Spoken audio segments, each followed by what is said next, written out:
जय हिंद दोस्तों। स्वागत है आपका हमारे YouTube चैनल डिवाइन टीचर में। और आज हम अध्ययन करेंगे समाज से संबंधित महत्वपूर्ण प्रश्नों का। यदि आपको वीडियो पसंद आए तो वीडियो को लाइक करें, कमेंट्स करें और चैनल को सब्सक्राइब करें। तो दोस्तों चलते हैं पहले क्वेश्चन की तरफ। और पहले क्वेश्चन में कहा गया है कि द्वंद्व समास का कौन सा पद क्या होता है दोस्तों? प्रधान होता है। द्वंद्व समास में कौन सा पद प्रधान होता है? तो याद रखेंगे द्वंद्व समास में दोनों पद क्या होते हैं दोस्तों? प्रधान होते हैं। द्वंद्व को कैसे याद करेंगे? इसमें दोनों बार द आया है, देयरफॉर होता है दादा। इसमें दोनों द है तो दोनों दादा है, अर्थात दोनों क्या है? प्रधान है। ऐसे आप इसे याद कर सकते हैं। और पूर्व पद किस समास का प्रधान होता है ये भी आपको याद करना है। अव्ययी भाव समास का पूर्व पद कैसा होता है दोस्तों? प्रधान होता है। ठीक है। उसके बाद में कोई तीसरा पद किसका प्रधान होता है? तो आप अच्छी तरह से याद करेंगे। ये जो बहुव्रीहि समास होता है, तो बहुव्रीहि जो समास होता है ये आपको जरूर से जरूर याद करना है। इस समास का कोई तीसरा पद प्रधान होता है। या आप ऐसे कह लीजिए कि बहुव्रीहि जो समास होता है इसके दोनों पद अप्रधान होते हैं और दोनों समास के दोनों पद क्या होते हैं? प्रधान। अब आता है आपका उत्तर पद किस किस समास का प्रधान होता है, ये बात आप अच्छी तरह समझ लें। तो देखेंगे एक समास आता है हमारे पास तत्पुरुष समास।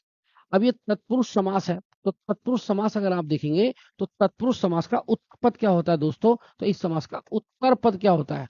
उत्तर पद प्रधान होता है। ये बात आप अच्छी तरह याद करें। ठीक है। अब इस समाज के दो भेद माने गए हैं। वो दो भेद कौन कौन से, उनको भी ध्यान से देखें।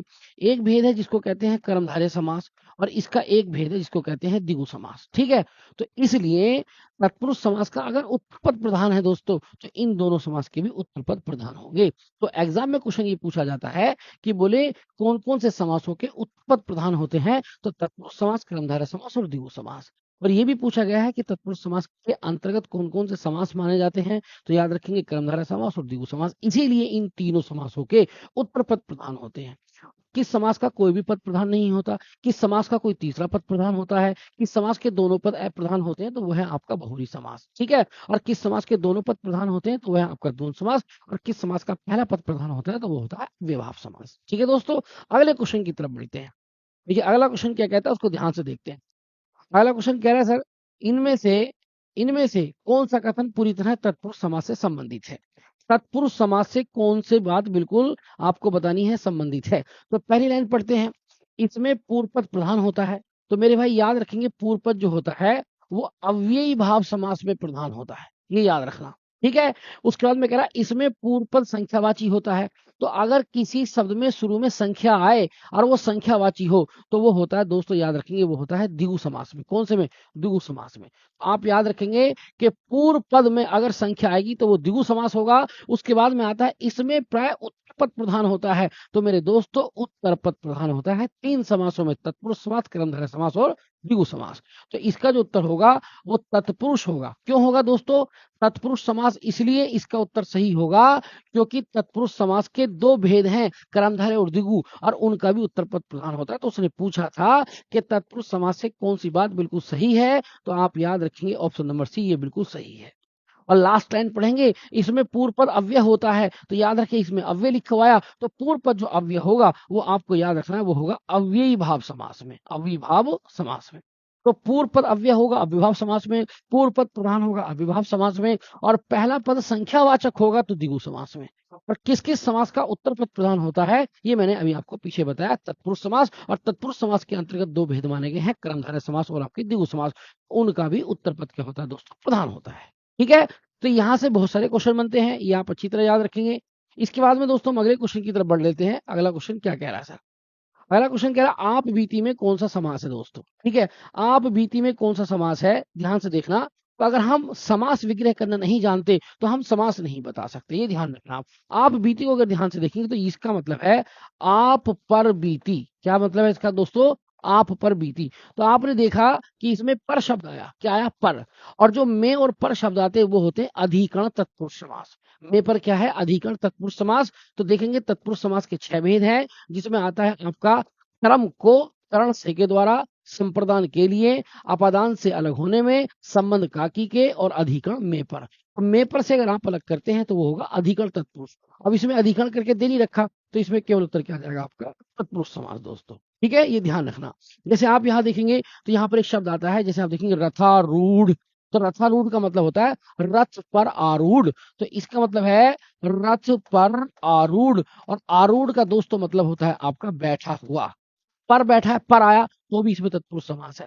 आप यहाँ देखेंगे, यहाँ पर आता है जलमग्न, यहाँ जलमग्न दे दिया, तो जलमग्न का मतलब होता है जल में मगन। क्या बोला मैंने? जल में मगन। तो आप यहाँ देखेंगे तो यहाँ जो आप विग्रह कर रहे हैं वो में से कर रहे हैं, पर से कर रहे हैं। तो में और पर ये अधिकरण तत्पुरुष की पहचान है, और अधिकरण तत्पुरुष अगर नहीं दे रखा तो केवल क्या होगा दोस्त? पुरुष होगा। ये बात आप अच्छी तरह से याद करेंगे, ठीक है। जैसे एक शब्द कई बार पूछा गया कि भाई शोक मग्न बताइए, ये है शोक मग्न में सब बताइए। तो शोक मग्न का मतलब होता है शोक में मगन। तो जहां में से अलग करें, पर से अलग करें, वहां होगा आपका अधिकरण तत्पुरुष समास। और अगर अधिकरण तत्पुरुष नहीं दे रखा तो आपको उत्तर आएगा तत्पुरुष समास, ठीक है। ये ध्यान रखेंगे आप। इसके बाद में अगर हम आगे देखते हैं तो अगला क्वेश्चन हमारे पास में और भी अच्छा क्वेश्चन है। ये कह रहा है स्नेह मगन। तो अभी मैंने आपको बताया मगन का मतलब होता है में।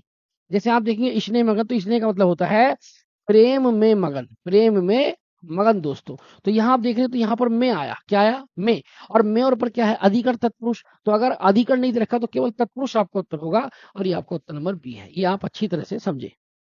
इसके बाद में देखिए अगला क्वेश्चन देखते हैं दोस्तों, बहुत अच्छा क्वेश्चन है। और अगला क्वेश्चन कह रहा है हथकड़ी। तो ये जो हथकड़ी है ये कौन सी वाली हथकड़ी है? जो पुलिस वाले लगाते हैं वाली हथकड़ी। अब हम देखेंगे हथकड़ी, तो हथकड़ी का मतलब होता है हाथ के लिए। दोस्तों आप याद रखेंगे, हाथ के लिए कड़ी। तो हाथ के लिए कड़ी जो है ये है हथकड़ी। तो ये बात आपको अच्छी तरह से सीखनी है। तो इसमें आया के लिए, क्या है दोस्तों? आपने के लिए।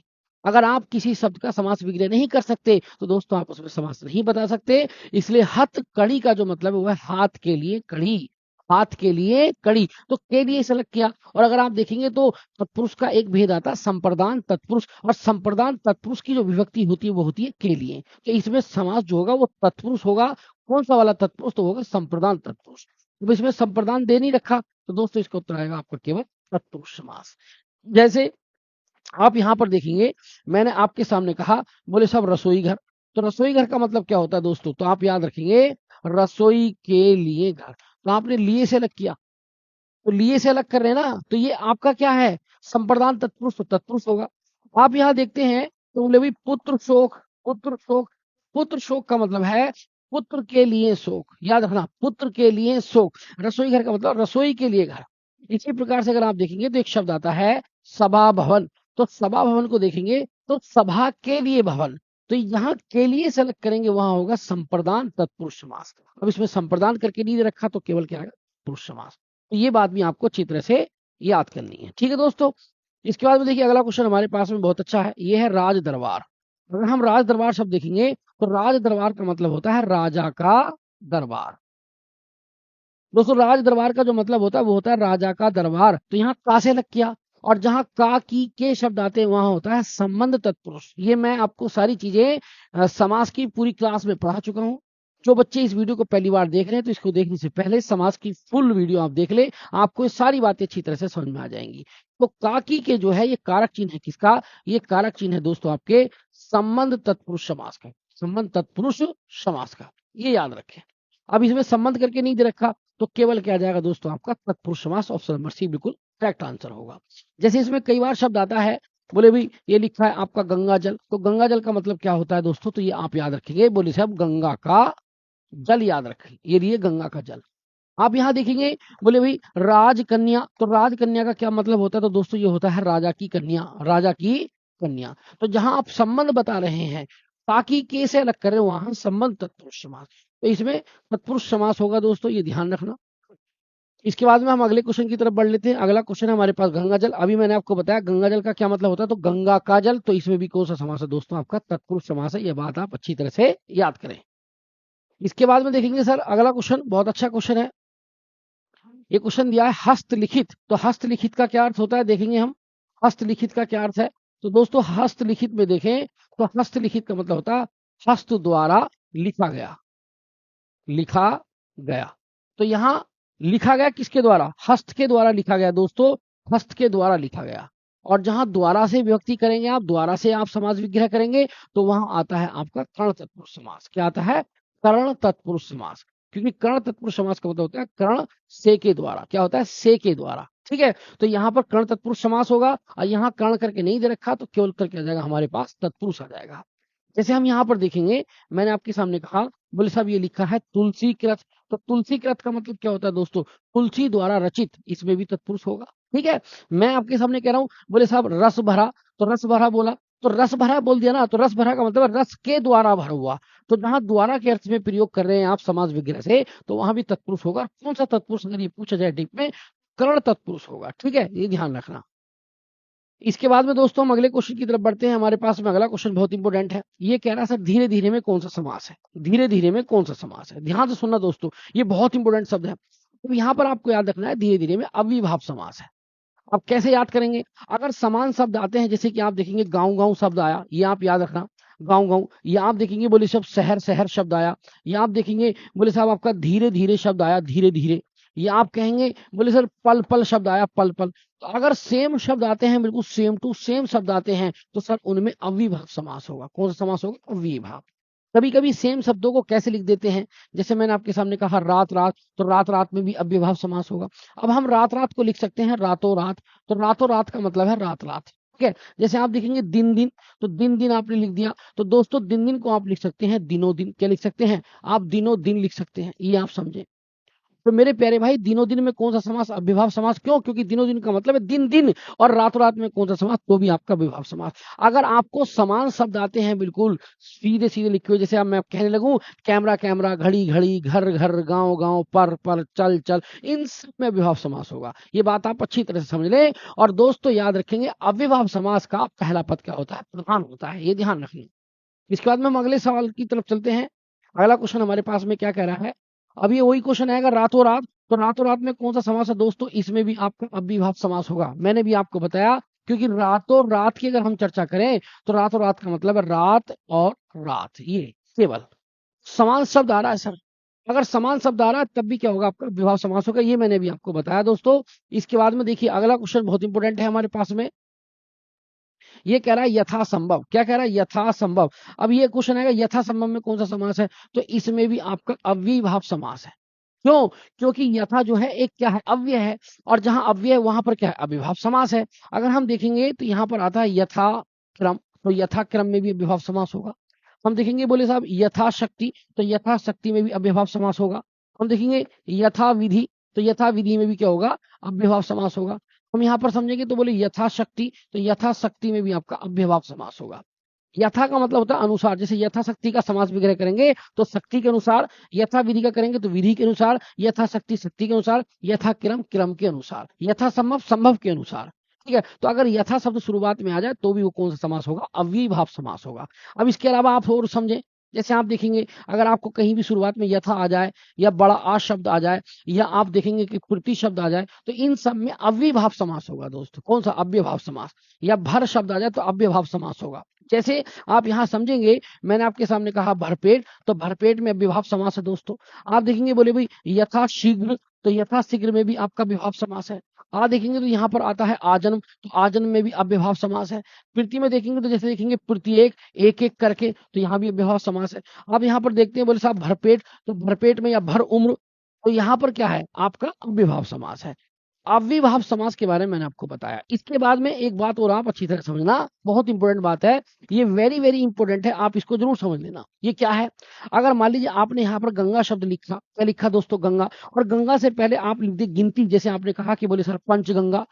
अगर गंगा से पहले आपने गिनती लिख दी, यानी नदी के नाम से पहले अगर आप उसके आगे गिनती लगा देते हैं, तो आप यहाँ 100% याद रखना सर, वहां पर भी आपका अव्ययीभाव समास होगा। यानी आप यहाँ ध्यान से समझिए, अगर मान लीजिए आप लिखते हैं यमुना, आपने यमुना लिखला, और यहाँ पर आपने लिख दिया तिरई यमुना, तिरई यमुना। अगर नदी के नाम से पहले आपने गिनती लिख दी, तो दोस्तों वहां भी अव्ययीभाव समास होगा। नदी के नाम से पहले गिनती, क्योंकि यहाँ गलती कर देते हैं बच्चे, क्या बोले, अगर शुरू में गिनती आएगी तो क्या होगा, द्विगु समास। लेकिन यहाँ भी तो शुरू में गिनती आ रही है, तो याद रखना अगर नदी के नाम से पहले गिनती आएगी तो वहां अव्ययभाव समास होगा, नदी के नाम से पहले। ये ध्यान रखना, बहुत इंपॉर्टेंट है सर। ये मैंने आपको बताया। इसके बारे में आगे देखते हैं। अगला क्वेश्चन हमारे सामने क्या कह रहा है सर, आमरण। अब आमरण दे रखा तो शुरू में आ गया, आ के बारे में बताया, आ एक उपसर्ग है, जितने भी उपसर्ग है वो सब क्या है, अव्यय है। और जहां अव्यय का भाव है वहीं पर क्या है, अव्ययी भाव समास है। तो सर इसमें अव्ययभाव समास हो जाएगा, ऑप्शन नंबर बी। यहां पर देखेंगे तो अगला शब्द आता है सज्जन, ये बहुत इंपॉर्टेंट है सर। सज्जन शब्द देखते हैं, सज्जन क्या कहता है। सज्जन देखेंगे तो सज्जन को देखने की कोशिश करें तो यह है सत जमा जन, और सज्जन में देखें तो सत क्या है? सत माने होता है दोस्तों सच्चा, यहाँ सच्चा या कह सकते हैं अच्छा। और जन माने होता है दोस्तों इंसान। क्या होता है? इंसान। तो सच्चा इंसान। तो यहाँ आप क्या करें? प्रशंसा कर रहे हैं, यानी यहाँ पर जो सच्चा है ये दोस्तों आपका क्या है? विशेषण है। ये दोस्तों क्या है? आपका विशेषण है। और विशेषता किसकी करें? इंसान की या आदमी की? तो यहाँ आप विशेषता बता रहे हैं, तो जहां पर पहला पद विशेषण हो तो वहां पर होता है कर्मधारय समास, और अगर पहला पद संख्यावाची विशेषण हो तो वहां होता है दोस्तों आपका द्विगु समास। ये आप याद रखें। तो मेरे भाई अगर गिनती से विशेषता करेंगे तो वहां हो जाएगा आपका द्विगु समास, और अगर आप उसकी क्वालिटी से विशेषता कर रहे हैं, उसके रंग से, रूप से, आकार से, उसकी भावनाओं से विशेषता कर रहे हैं, तो वहां पर होगा कर्मधारय समास। ठीक है। अब मान लीजिए मैं आपके सामने कहता हूं यहाँ पर दुर्जन, तो दुर्जन का मतलब है बुरा इंसान, तो यहाँ आप विशेषता करें बुरे से, तो यहाँ हो गया कर्मधारय समास। ठीक है, समझ रहे ना? अब जैसे मान लीजिए मैं यहाँ पर कह रहा हूँ सुकाल, तो इसका मतलब है अच्छा समय। कैसा समय? अच्छा समय। अच्छे समय की बात कर रहे हैं तो यहाँ कर्मधारय समास है। ठीक है। अब जैसे कई बार आपसे एक एग्जाम में पूछा जाता है, बोले सर ये लिखा है आपका बदबू, ये बदबू लिखा है बदबू, तो बदबू में बताइए बदबू में कौन सा समास है? तो बदबू को अगर देखें तो भैया बद माने क्या है दोस्तों? बद माने है बुरी, और बू क्या है? तो बू माने है गंध। बू माने गंध। तो यहाँ बुरी गंध, तो गंध कैसी है? बुरी है। तो आप यहाँ विशेषता बता रहे हैं किसकी? गंध की। मैं यहाँ पर ये भी कह सकता हूँ सुगंध, सुगंध कह सकता हूँ। अब गंध कैसी है? अच्छी है। तो जहां पहला पद विशेषण होगा, दूसरा पद क्या होगा? विशेष्य। दोस्तों वहां पर होगा आपका कर्मधारय समास। तो याद रखेंगे सज्जन में कर्मधारय समास है। ठीक है। जैसे आप यहाँ पर देखते हैं, आपने कहा भी महाकवि, तो महाकवि तो कवि कैसा है? श्रीमान आपका महा है। आपने कहा दुरात्मा, तो आत्मा कैसी है? बोले सर बुरी है। आपने कहेंगे सुआत्मा, यानी आत्मा कैसी है? अच्छी है। आप कहेंगे परमात्मा, तो आत्मा कैसी है? परम है। कैसी है? परम है। तो जहां आप विशेषता कर रहे हैं वहां पर होगा दोस्तों आपका कर्मधारय समास। इसके बाद में अगले क्वेश्चन की तरफ बढ़ते हैं दोस्तों। यह कह रहा है कि समास में, इस समास में कोई पद प्रधान नहीं होता। जिस समास में कोई भी पद प्रधान नहीं होता, याद रखना, उसमें कोई तीसरा पद प्रधान होता है, और जहां तीसरा पद प्रधान होता है वहां पर होता है बहुब्री समास। तो दोस्तों इसका उत्तर आएगा बहुब्री समास होगा। जैसे एग्जाम्पल के तौर पर मैं आपके सामने कहूं, ये लिखा मैंने मीनाक्षी, ये शब्द मैंने मीनाक्षी लिखा। अब यहाँ दो पद हैं, एक तो है हमारे पास पूर्व पद, इसका नाम है मीन, और दूसरा है उत्तर पद, इसका नाम है अक्षी। ठीक है। अब ये मीन का मतलब होता है मछली, और अक्षी माने होता है आंख। तो इस शब्द का शाब्दिक अर्थ हो गया मछली की आंख। लेकिन यहाँ मीनाक्षी जो बोला गया है वो बोला गया है किसको? माँ पार्वती को। यहाँ पार्वती को बोला गया है। तो दोस्तों पार्वती को मीनाक्षी कहते हैं, अर्थात मीन की तरह सुंदर है आंखें जिसकी, वो है पार्वती। तो इन शब्दों ने अपना अर्थ छोड़ दिया, ना तो पहला पद प्रधान रहा, ना दूसरा पद प्रधान रहा, बल्कि कोई तीसरा निकल के आया। यही है बहुब्री समास। ठीक है। तो याद रखना, जहां पर कोई अन्य पद प्रधान होगा, या जहां पर दोनों पद अप्रधान होंगे, जहां पर कोई भी पद प्रधान नहीं होगा, या फिर जहां शब्द अपना अर्थ छोड़कर किसी तीसरे अर्थ को ग्रहण कर लेंगे, वहां बहुब्री समास होगा। ये बात आप अच्छी तरह से सीख ले दोस्तों। इसके बाद में देखते हैं दोस्तों अगले क्वेश्चन की तरफ। बहुत अच्छा क्वेश्चन है हमारे सामने, और हमारे सामने अगला क्वेश्चन है पीताम्बर। पीताम्बर में कौन सा समास है? तो दोस्तों पीताम्बर की अगर हम चर्चा करें तो पीताम्बर में दो समास है, एक कर्मधारय समास है, एक बहुब्री समास है। और अगर दोनों समास आते हैं, कर्मधारय भी और बहुब्री भी, तो जो ऑप्शन में होगा वो आप लगाएंगे। और अगर दोनों ऑप्शन में एक साथ आए हैं तो आपको जवाब देना है बहुब्री। जैसे आप यहाँ पर ये वाला देखेंगे, यहाँ पीताम्बर का मतलब होता है श्री कृष्ण। पीताम्बर का मतलब यहाँ पर क्या है? श्री कृष्ण है। ठीक है। इसका मतलब तीसरा अर्थ निकल के आया। जब तीसरा अर्थ निकल के आया तो यहाँ पर हो गया बहुब्री समास, क्योंकि पीताम्बर का मतलब होता है पीले हैं वस्त्र जिसके, अर्थात वो श्री कृष्ण। तो यहाँ अंबर का मतलब वस्त्र से है, तो यहाँ पीले हैं वस्त्र जिसके, अर्थात वो कौन है? श्री कृष्ण। तो श्री कृष्ण के पीले वस्त्र है, तो तीसरा अर्थ निकल के आया, तो बहुब्री समास है। और अगर आप अब इस वाले क्वेश्चन में देखें कि पीताम्बर में कौन सा समास है, अब मेरे दोस्तों इसमें कर्मधारय समास है। अब आप सोचेंगे सर यहाँ आपने बहुब्री क्यों नहीं लगाया? तो मेरे भाई अगर इस वाले ऑप्शन में बहुब्री होता तो मैं बहुब्री आंसर देता, क्योंकि अगर एक शब्द में दो दो हैं और उसमें कंफ्यूजन है बहुब्री के साथ, तो आप जवाब बहुब्री के साथ देंगे, ये ध्यान रखेंगे आप। जैसे यहाँ पर देखेंगे तो यहाँ पर अंबर माने होता है आकाश, तो पीला है अंबर, तो यहाँ अंबर की विशेषता बता रहे, और जहां विशेषता बताई जा रही वहां पर क्या है? कर्मधारय है। और यहाँ कोई तीसरा अर्थ निकल के आ रहा है, कौन? श्री कृष्ण। अगर तीसरा अर्थ निकल के आ रहा है तो बहुब्री। अब आंसर क्या दें? अब दोनों ऑप्शन में है, तो दोस्तों आप आंसर देंगे क्या? तो आप याद रखेंगे, आप आंसर देंगे बहुब्री। ये बहुत इंपॉर्टेंट है। जैसे मैं आपके सामने और भी बहुत सारे शब्द रखता हूं, ध्यान से सुनिएगा आप। देखिए यहाँ पर अगर हम देखेंगे तो यहाँ पर हमारे सामने कुछ और एग्जाम्पल के तौर पर हम समझते हैं। जैसे हम देखेंगे तो यहाँ पर आता है कमल, और ये नयन, ये कमल नयन है। तो यहाँ आंखें कैसी हैं? कमल की तरह हैं। तो आप विशेषता बता रहे हैं, तो बोले सर यहाँ पर हो गया हमारा कर्मधारय समास। ठीक है। आप यहाँ पर कह रहे हैं, बोले भाई नीलांबर, ये नीलांबर कह दिया, तो नीलांबर की चर्चा करें तो अंबर कैसा है, नीला, तो मेरे भाई यहाँ भी हो गया कर्मधारय समास। आप यहाँ करेंगे पीतांबर, तो यहाँ अब अंबर माने आकाश कैसा है, बोले सर पीला है, तो यहाँ भी हो गया कर्मधारय समास। लेकिन अगर आप देखें तो मेरे भाई आप यहाँ समझेंगे, कमल नयन किसे कहा जाता है, तो कमल नयन कहा जाता है राम को, अर्थात कमल के समान सुंदर है आंखें जिसकी, वो कौन है, तो श्रीमान वो राम है। तो यहाँ पर हो गया आपका दोस्तों बहुविरही समास। कौन सा हो गया, तो ये हो गया आपका बहु और विरही समास, ये हो गया। और अगर देखेंगे नीलांबर, तो नीले हैं वस्त्र जिसके, अर्थात जो नीला है जिसका अंबर, वो कौन है, बलराम, तो इसमें बलराम निकल के आ रहा, कोई तीसरा अर्थ बलराम आ रहा है, तो मेरे दोस्तों ये हो गया आपका बहुव्रीहि समास। पीतांबर देखेंगे, पीले हैं वस्त्र जिसके, वो कौन है, तो दोस्तों वो श्री कृष्ण है, श्री कृष्ण हो गया सर श्री कृष्ण। यहाँ कोई तीसरा अर्थ निकल के आया। अब आपको आंसर कैसे देना है दोस्तों, अगर मान लीजिए कर्मधारय ऑप्शन में रखा तो कर्मधारय होगा, और अगर आपको बहुरी दे रखा तो बहुरी होगा, लेकिन अगर दोनों दे रखे हैं तो आप उस टाइम पर बहुरी को ही प्रीफर करेंगे, बहुविरही आपको समास लगाना है। दोस्तों इसके बाद में हम अगले क्वेश्चन की तरफ बढ़ते हैं। देखिए अगला क्वेश्चन दिया है, अव्ययभाव समास का उदाहरण कौन सा है, यानी अव्ययभाव समास का उदाहरण कौन सा है, तो आप आंसर देंगे डी, पल पल है। अब अव्यय समास क्या होता है, तो आप ध्यान से सुनेंगे, अगर समान शब्द आते हैं, बिल्कुल समान शब्द को रिपीट किया जाता है, जैसे आप देखेंगे मैंने आपसे कहा था कि भाई धीरे धीरे, धीरे धीरे कह दिया, गांव गांव कह दिया, ठीक है, मंद मंद कह दिया, तेज तेज कह दिया, तो ऐसे शब्दों में सदैव क्या होता है, आपका अव्ययभाव समास होता है। अगर हम देखें धर्म और अधर्म में कौन सा है, तो इसको ध्यान से पढ़ेंगे, धर्म और अधर्म, तो यहाँ उल्टे आ रहे हैं, तो मेरे दोस्तों यहाँ पर द्वंद्व समास हो गया। अन्न और जल, अन्न और क्या है, जल, यहाँ दोनों तरफ नाम है, नाउन है, तो यहाँ भी आपका द्वंद्व समास हो गया। कौन सा हो गया दोस्तों, द्वंद्व समास हो गया। लेकिन यहाँ देखेंगे पल पल, तो सेम शब्द आ रहे हैं, जहां सेम शब्द आते हैं दोस्तों याद रखना, वहां पर अव्ययभाव समास होता है, ये ध्यान रखने वाली बात है। इसके बाद में दोस्तों हम अगले क्वेश्चन की तरफ बढ़ते हैं। अगला क्वेश्चन क्या कहता है सर,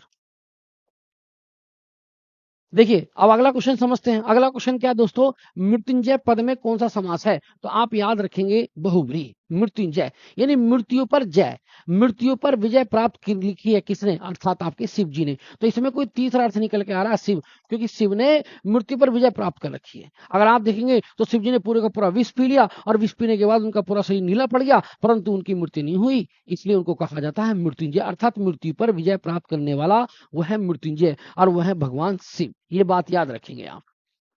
इसके बाद में अगर हम देखेंगे तो हमारे पास में अगला क्वेश्चन क्या कह रहा है, अगला क्वेश्चन कह रहा है चौराहा में कौन सा समास है, चौराहा, तो मेरे भाई इसमें शुरू में गिनती आ रही है, और जब शुरू में गिनती आ रही है तो वहां पर द्विगु समास होने के 99% चांस है, ठीक है। अब यहाँ पर हो गया हमारे पास में कौन सा, द्विगु समास, क्योंकि चौराहा का मतलब अगर देखेंगे तो चौराहा का मतलब होता है दोस्तों चार राहों का समूह, चार राहों का दोस्तों क्या समूह, ठीक है।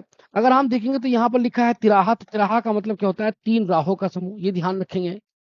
यहाँ पर मैंने आपसे कहा, बोले भी ये लिखा है आपका पंचभुज, तो पंचभुज लिखा तो बोले पांच भुजाओं का समूह, लेकिन यहाँ पंचभुज का मतलब होता है दोस्तों पांच है भुजाएं जिसकी, अर्थात कौन, आपका शिव, अर्थात वो कौन, शिव हैं। तो मेरे प्यारे भाई जहां 30 अर्थ निकल के आएगा वहां पर बहुव्रीहि समास हो गया। अब आपको देखना यह है कि आप द्विगु समास लगाएंगे कि बहुव्रीहि, अगर दोनों ऑप्शन में दिए हैं तो आप सारा उस टाइम पर बहुव्रीहि समास लगाएंगे, क्या लगाएंगे, बहुव्रीहि, तो बहुव्रीहि को प्रीफर करना पड़ेगा, ये आप ध्यान में रखेंगे दोस्तों। इसके बाद में हम अगले क्वेश्चन की तरफ बढ़ लेते हैं अच्छी तरह से। अगला क्वेश्चन क्या कह रहा है सर, अगला क्वेश्चन कह रहा है कि निम्नलिखित में से कौन सा शब्द द्वंद्व समास का उदाहरण नहीं है, निम्नलिखित में से कौन सा शब्द द्वंद्व समास का उदाहरण नहीं है, ये शब्द कह रहा है सर, सही विकल्प का चयन कीजिए, द्वंद्व समास। अब द्वंद्व समास अगर आप कहीं देखना चाहते हैं तो विलोम शब्दों में द्वंद्व समास होता है, और अगर दोनों तरफ नाम दे रखे हो तो भी द्वंद्व समास होता है। तो देखिए नाम दे रखा हरि और शंकर, दोनों तरफ नाम है, द्वंद्व समास है। उसके बाद देखेंगे यहाँ पर घर बाहर, घर और बाहर ये विपरीत शब्द हैं, इसमें भी द्वंद्व समास है, तो विपरीत शब्दों में द्वंद्व समास होता है, दोनों तरफ नाम हो तो भी द्वंद्व समास होता है। लेकिन अगर देखेंगे दिन दिन, रात रात, पल पल, सुबह सुबह, शाम शाम, सेम शब्द अगर रिपीट हो रहे ना, तो सर वहां पर होगा अव्ययीभाव समास। तो इस वाले में अव्ययीभाव समास है, तो उसने कहा था कि किसमें द्वंद्व समास का उदाहरण नहीं है, तो याद रखेंगे ऑप्शन नंबर ए, ये द्वंद्व समास का दोस्तों उदाहरण बिल्कुल भी नहीं है, ठीक है, ये आप अच्छी तरह समझें। इसके बाद में देखेंगे दोस्तों हम अगले क्वेश्चन की तरफ बढ़ते हैं, सतसई, सतसई का क्या मतलब होता है, तो अगर हम देखेंगे सतसई, तो सतसई का मतलब होता है 700 का समूह, 700 का दोस्तों क्या समूह, तो 700 का समूह गिनती आ गई, सतसई 700 का समूह है, तो याद रखेंगे ये हो जाएगा आपका द्विगु समास। कौन सा समास दोस्तों, द्विगु समास, ये आप याद रखेंगे, तो इसका जो उत्तर होगा वो होगा दोस्तों द्विगु समास। 700 का समूह यानी सतसई का मतलब 700 का समूह, तो यहाँ पर द्विगु समास हो गया। अगला देखते हैं तो यहाँ पर दे रखा पंचानन। पंचानन का मतलब इसमें शुरू में गिनती आ गई तो लोग सोचेंगे बोले भाई इसमें गिनती आ गई तो द्विगु समास, लेकिन पंचानन कहते हैं भगवान शिव को, तो मेरे दोस्तों इसमें होगा आपका बहुब्री समास। क्या होगा? बहुब्री। पंचानन का मतलब होता है 5 है अंग जिसके, अर्थात वो कौन? भगवान शिव हैं। यहीं पर पूछा जाएगा षटभुज, तो षटभुज में कौन है? तो षटभुज का मतलब होता है कार्तिकेय। आपसे पूछा जाएगा चतुर्भुज, तो चतुर्भुज में कौन सा समास है? तो आप याद रखेंगे वो है ब्रह्मा। कौन है? ब्रह्मा। तो ये आपको समास का विग्रह करना आना चाहिए। देखिए भैया, अगला क्वेश्चन हमारे सामने दे रखा है, समास का क्या अर्थ है। ये क्वेश्चन पूछा गया भाई समास का क्या अर्थ है। आप अच्छी तरह याद रहेंगे तो समास का अर्थ होता है श्रीमान आपका संक्षेप। क्या होता है? संक्षेप।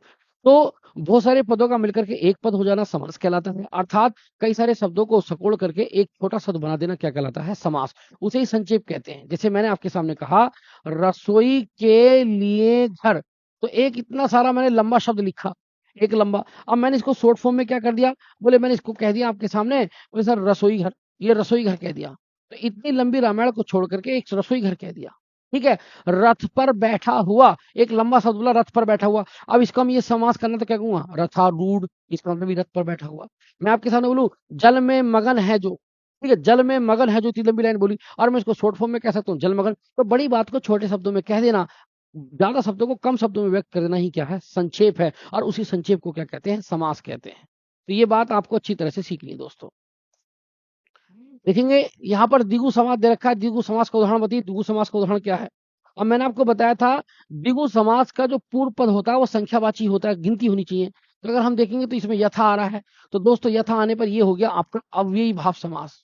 ये अव्ययी भाव समास हो गया। माता पिता ये उल्टे हो रहे हैं, तो दोस्तों आप याद रखेंगे द्वंद समास हो गया। पीताम्बर पीले हैं अंबर जिसके, तो इसमें दो समास होंगे, कर्मधारय भी और बहुब्री भी। क्योंकि यहाँ अंबर कैसा है? पीला, और पीले हैं वस्त्र जिसके, अर्थात वो कौन? श्री कृष्ण। तो यहाँ पर हो गया बहुब्री। अब यहाँ है शुरू में नौ, नौ ग्रहों का समूह, नव ग्रह, तो गिनती आ गई दोस्तों, तो यही आपका क्या हो जाएगा? उत्तर। ये ध्यान रखना आप। ठीक है। इसके बाद में देखिए अगला क्वेश्चन की तरफ बढ़ते हैं दोस्तों। अगला क्वेश्चन क्या कह रहा है? तो अगला क्वेश्चन कह रहा है निम्नलिखित युग्मों में कौन सा सही नहीं है। आपको सही नहीं बताना है, कौन सा सही नहीं है, मैच नहीं है, बढ़िया। दिवारात्रि, तो दिन और रात उल्टे हो गए, द्वंद समास, बिल्कुल सही है। यहाँ देखेंगे राम लक्ष्मण, यहाँ दोनों तरफ क्या है? नाम आए हैं, और जहां दोनों तरफ नाम आएंगे, राम लक्ष्मण भीम अर्जुन कृष्ण अर्जुन, वहां पर होगा द्वंद समास। लेकिन यहाँ पर क्या दे रखा दोस्तों? अव्ययीभाव दे रखा, तो ये लाइन गलत है। तो आपका उत्तर होगा दोस्तों आपका सी। तो ये इसमें होना चाहिए आपका द्वंद समास। अब दे क्या रखा है दोस्तों? अव्ययीभाव समास, इसलिए ये बिल्कुल गलत है। ठीक है दोस्तों। इसके बाद में हम अगले क्वेश्चन की तरफ बढ़ लेते हैं, ध्यान से देखते हैं अगला क्वेश्चन क्या कह रहा है सर। अगला क्वेश्चन कह रहा है कमल नयन में कौन सा समास है? कमल नयन। तो अगर हम देखेंगे तो नयन कैसे हैं? अगर हम देखें तो ये लिखा है नयन, और नयन कैसे हैं? कमल के जैसे हैं। तो कमल के जैसे नयन है, तो यहाँ विशेषता हो रही है, तो कर्मधारय समास होगा। तो दोस्तों यहाँ पर हो गया कर्मधारय समास। लेकिन कमल नयन में कोई तीसरा भी अर्थ होता है, राम जी। कमल के समान है नयन जिसके, वो कौन है? राम है। तो मेरे भाई यहाँ पर बहुरी समास भी होगा, लेकिन ऑप्शन में बहुरी नहीं दे रखा। अगर ऑप्शन में बहुरी दे रखा होता तो उत्तर दोस्तों हम बहुरी लगाते। ये ध्यान रखना। इसके बाद में अगला क्वेश्चन देखते हैं। अगला क्वेश्चन भी बहुत इंपॉर्टेंट है। अगला क्वेश्चन कह रहा है अठन्नी में कौन सा समास है? ये बहुत इंपॉर्टेंट क्वेश्चन है। अठन्नी में कौन सा समास है? अठन्नी, तो मेरे दोस्तों आप याद रखेंगे ये जो शब्द लिखा है अठन्नी, और इसी में एक शब्द आता है जिसको बोलते हैं आप चवन्नी। इन दोनों में कई बार समास पूछा गया है, तो इन दोनों में समास होगा दोस्तों आपका द्विगु समास। 8 आनों का समूह, 4 आनों का समूह, तो 8 आनों के समूह को छन्नी कहते हैं, 4 आनों के समूह को चवन्नी कहते हैं, और शुरू में गिनती आ रही है और समूह का आगम हो रहा है, तो दोस्तों क्या हो जाएगा? द्विगु समास हो जाएगा। अब इनको छोड़ करके जो बाकी गिनती बचती है, जैसे आप देखेंगे तो गिनती बचती है आपकी ये है 25। 25 में कौन सा समास है? तो मेरे भाई 25 को अगर देखेंगे तो 25 है 5 + 20, यानी 5 और क्या दोस्तों? 5 और 20। याद रखेंगे 5 और 20 इनको मिलाकर के लग गई क्या? 25 बन गया। तो 5 और 20 क्या हो गया? 25। तो यहाँ पर दोनों प्रधान हैं, 5 भी प्रधान है 20 भी प्रधान है। जब तक दोनों नहीं होंगे जब तक 25 नहीं बनेगा। और जहां दोनों की प्रधानता है दोस्तों वहां पर क्या है? तो वहां पर द्वंद समास है। कौन सा समास है दोस्तों? द्वंद समास है। तो यहाँ पर जितनी गिनती है, जैसे मैं कह लूं 31, तो 31 1 + 30 = 31। तो दोनों की प्रधानता होगी तभी जाकर 31 बनेगा, और जहां दोनों की प्रधानता होती है वहां पर होता है द्वंद समास। तो दोस्तों अठन्नी और चवन्नी में तो द्विगु समास है, और उसके बाद में जो गिनती बच जाए 31 32 34 35, कोई सी भी गिनती, उन सभी गिनतियों में याद रखेंगे आप, वो होगा आपका द्वंद समास। कौन होगा? द्वंद समास होगा। ठीक है। ये बात आपको अच्छी तरह से दोस्तों सीख लेनी है। देखिए इसके बाद में अगर हम देखेंगे अगला क्वेश्चन दे रखा है हमारे पास में कि पथ भ्रष्ट में कौन सा समास है। ये जब शब्द है पथभ्रष्ट में कौन सा समास है? पथभ्रष्ट को अगर हम देखेंगे तो पथभ्रष्ट का समास वगैरह अगर हम करेंगे तो वो आता है पथ से भ्रष्ट। पथ से भ्रष्ट का मतलब होता है पथ से भटक जाना। भ्रष्ट माने भटक जाना, तो पथ से भटक गया यानी पथ से वो हट गया। अलगाव होने का अर्थ आ रहा है, अलग होने का अर्थ आ रहा है, और जहां अलग होने का बोध होता है उसे कहते हैं अपादान तत्पुरुष समास। अपादान का मतलब होता है से अलग होने में, तो अलग होने का अर्थ होता है अपादान तत्पुरुष। अब इसमें अपादान है ही नहीं, तो केवल उत्तर क्या आएगा आपका? तत्पुरुष समास उत्तर आ जाएगा। ठीक है। अब जैसे मान लीजिए मैंने कहा देश निष्कासित, तो देश से निकाला गया, तो देश से उसको अलगाव कर दिया। मैंने कहा डरने के अर्थ में भयभीत, भूत भीत, भूत से डरना, भय से डरना, तो डरने के अर्थ में भी कौन सा होगा आपका? ये भी आपका अपादान होगा, अर्थात आपका तत्पुरुष होगा। ये बात आप अच्छी तरह से सीख ले दोस्तों। इसके बाद में देखेंगे अगला क्वेश्चन हमारे पास में, अगला क्वेश्चन क्या है? देखिए अगला क्वेश्चन हमारे पास में दे रखा है, पतझड़ में समास बताइए, पतझड़ में कौन सा समास है? तो सबसे पहले हम और को देखते हैं, पतझड़ में कौन सा समास है? पतझड़ में दोस्तों आपका बहुब्री समास है। अब आप सोचेंगे ये जो पतझड़ है, तो पतझड़ क्या है? पतझड़ एक मौसम का नाम है। यहाँ पतझड़ जो है एक मौसम का नाम है।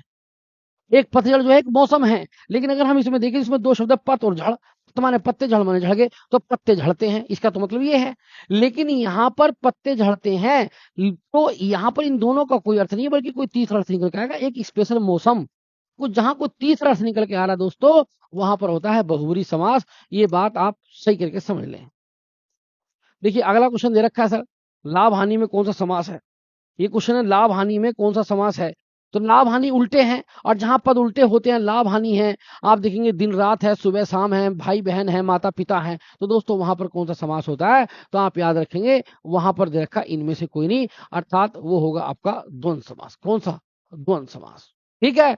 इसके बाद देखेंगे जय और पराजय, तो जय का उल्टा क्या हो गया? पराजय, यानी विपरीत शब्द है तो भी द्वंद्व समास होगा। अब इसमें द्वंद्व समास दे रखा है, तो सर ऑप्शन नंबर ए में द्वंद्व समास दे रखा है। तो विपरीत होने के अर्थ में, या डायरेक्ट नाम दे दी जाए, सीताराम, मोहन, मोहन राम, दिल्ली बरेली, इस तरह से नाम अगर दे दिया जाएगा सीधा सीधा, तो आप समझ लेंगे वहां पर द्वंद्व समास होगा। दोस्तों इसके बाद में हम अगले क्वेश्चन की तरफ बढ़ते हैं। अगला क्वेश्चन हमारे पास में और भी अच्छा क्वेश्चन है। देखिए ये है कठपुतली, तो यहाँ पर पूछेगा कठपुतली में समास बताइए। कठपुतली, तो कठ का मतलब होता है काठ की पुतली। काठ की पुतली यानी लकड़ी की पुतली। तो काठ की पुतली की आया तो संबंध आ गया, और संबंध का जो कारक चिन्ह होता है का की के। काठ की पुतली यानी संबंध तत्पुरुष समास, और संबंध तत्पुरुष समास आपको ऑप्शन नंबर बी में दे रखा है। कर्म का आएगा कर्म को, जैसे बात करेंगे चिड़ी मार, चिड़िया को मारने वाला, तो उसमें कर्म तत्पुरुष होगा। आप यहाँ देखेंगे अधिकरण, अधिकरण का होता है में पर, जैसे जल मगन तो जल में मगन, तो यहाँ में से आया तो अधिकरण हो गया। संप्रदान का मतलब होता है के लिए, जैसे रसोई घर तो रसोई के लिए घर। जैसे देखेंगे पुत्र शोक तो पुत्र के लिए शोक। तो याद रखें काठ की पुतली तो की से लग के, और की किसका कारक चिन्ह है? याद रखना संबंध तत्पुरुष का कारक चिन्ह, ध्यान रखेंगे दोस्तों। इसके बाद में हम अगले क्वेश्चन की तरफ बढ़ लेते हैं, और हमारे पास में अगला क्वेश्चन दे रखा है लेन देन में कौन सा समास है। तो अगर हम लेन देन शब्द को देखें, तो एक शब्द लिखा है आपके पास लेन, और एक लिखा आपके सामने देन। तो लेना और देना ये उल्टे हैं, और जहां उल्टों का आगम होगा तो दोस्तों आप याद रखेंगे वहां पर द्वंद्व समास होगा। ये आप अच्छी तरह से सीख लें, द्वंद्व समास होगा। इसके बाद में दोस्तों आज का लास्ट क्वेश्चन, और इसका जवाब जो देना है आपको कमेंट्स में देना है। इसका जवाब आप कमेंट्स में देंगे कि गिरिधर में कौन सा समास है। गिरिधर में कौन सा समास है, इसका जवाब आपको देना है कमेंट्स में दोस्तों। और यदि आपको वीडियो पसंद आई हो तो वीडियो को लाइक करें, कमेंट्स करें, और हमारे चैनल को सब्सक्राइब करें। और सर कमेंट्स में इस क्वेश्चन का जवाब जरूर दें।